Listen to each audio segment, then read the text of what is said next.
जय श्री कृष्ण मित्रों, राधे राधे। पुरुषोत्तम मास महात्म्य अध्याय 27वां।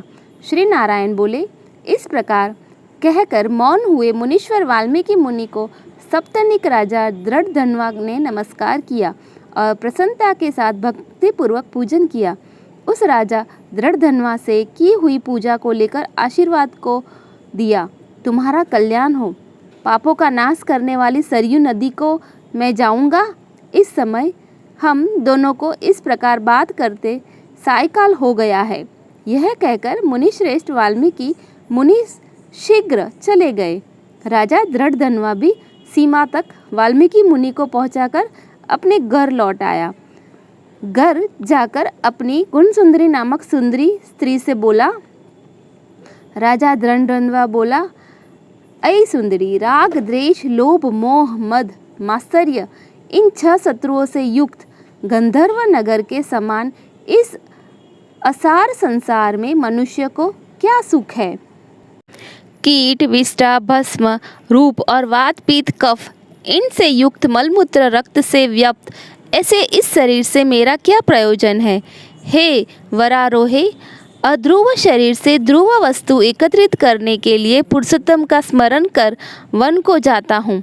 तब वह गुण सुंदरी ऐसा सुन के विनय से नम्रता युक्त तथा शुद्धता से हाथ जोड़ अपने पति से बोली। गुण सुंदरी बोली, हे नृपते, मैं भी तुम्हारे साथ चलूंगी। पतिव्रता स्त्रियों के पति ही देवता है। जो स्त्री पति के जाने पर पुत्र के गृह में रहती है, वह स्त्री पुत्र वधू के अधीन हो पराये गृह में कुत्ते के समान रहती है। पिता स्वल्प देता है और भाई भी स्वल्प ही देता है। अत्यंत देव वाले पति के साथ कौन स्त्री न जाएगी।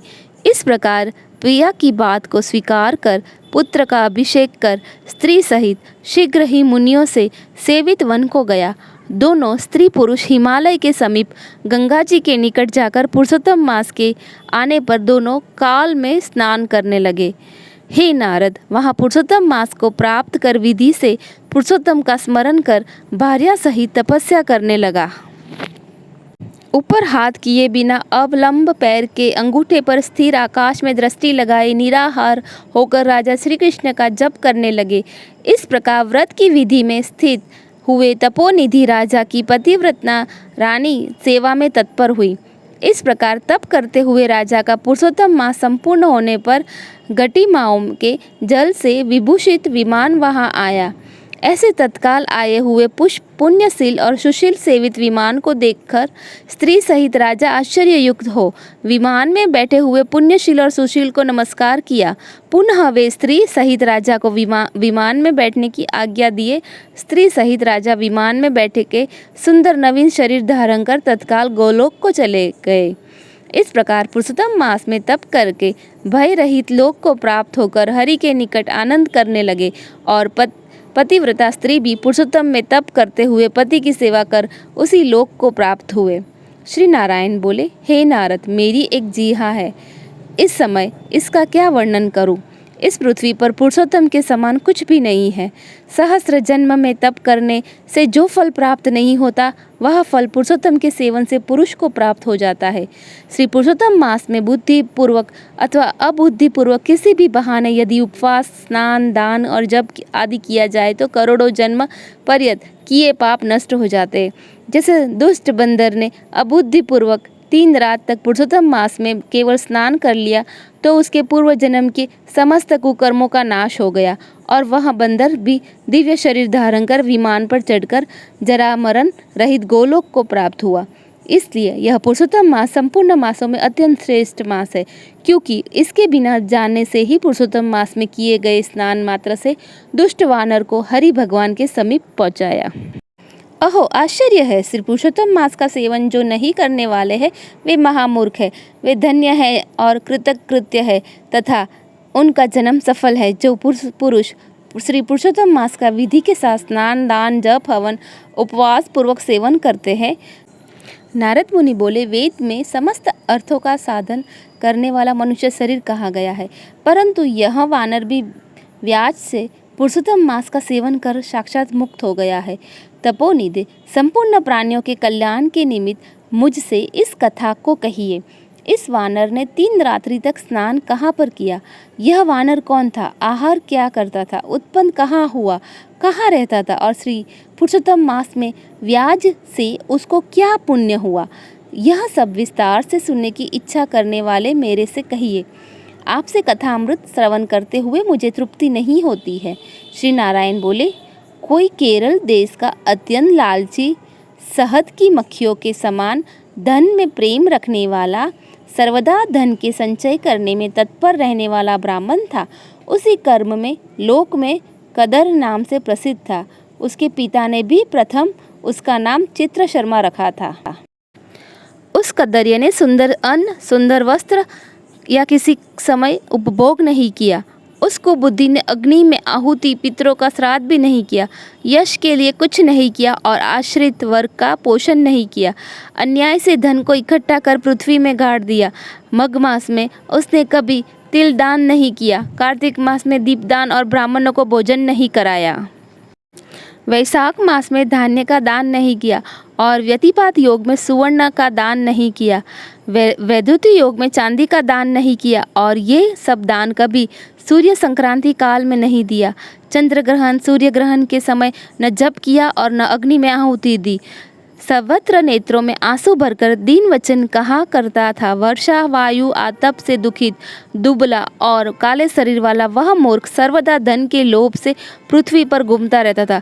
कोई भी इस पामर को कुछ दे देता।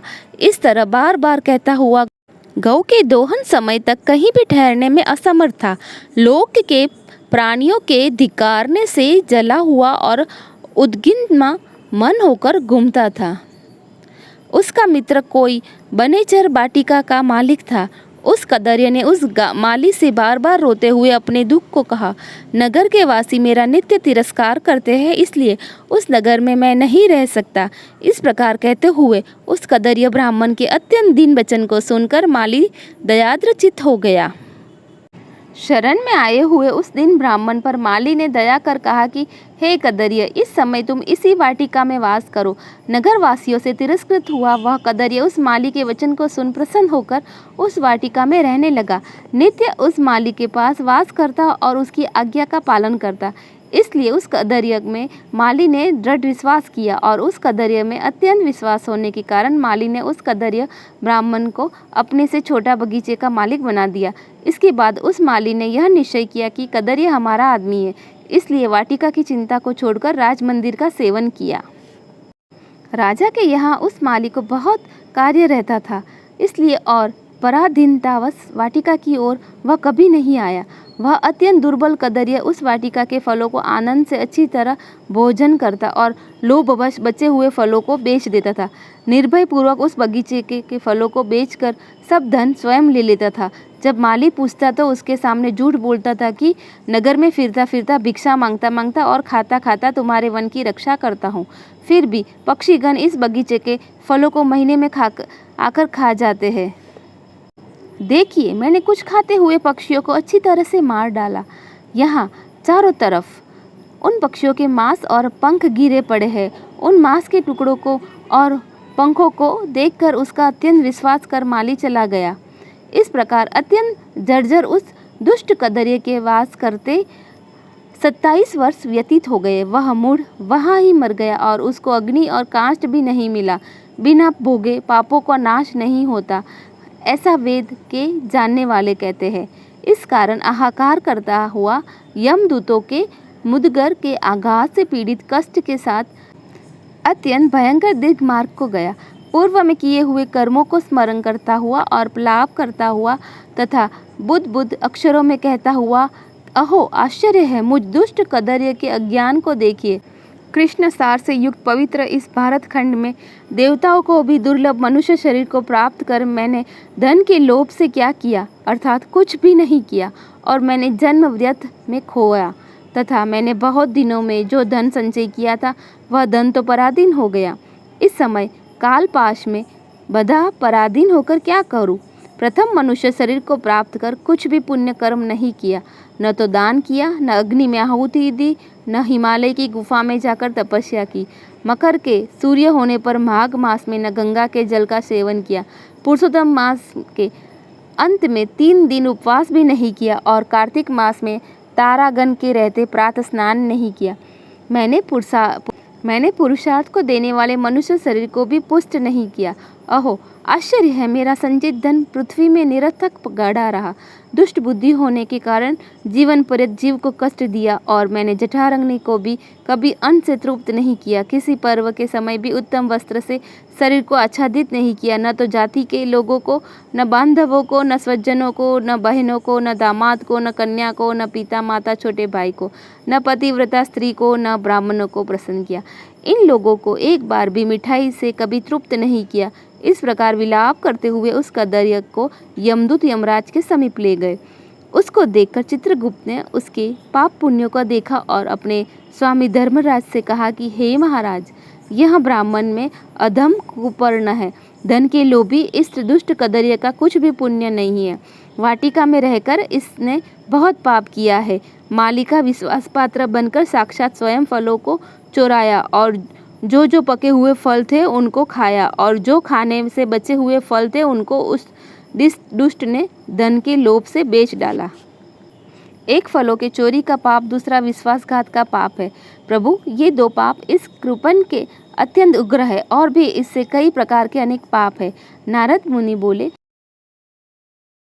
इस प्रकार ब्रह्मा के पुत्र चित्रगुप्त के वचन को सुनकर अत्यंत क्रोध से युक्त धर्मराज ने कहा कि यह कदर्य 1000 बार वानर योनि में जाए और विश्वासघात का फल इसको बाद होवेगा। अतः श्री बृहन्नारद पुराणे पुरुषोत्तम मास महात्म्ये 7वां अध्याय समाप्त।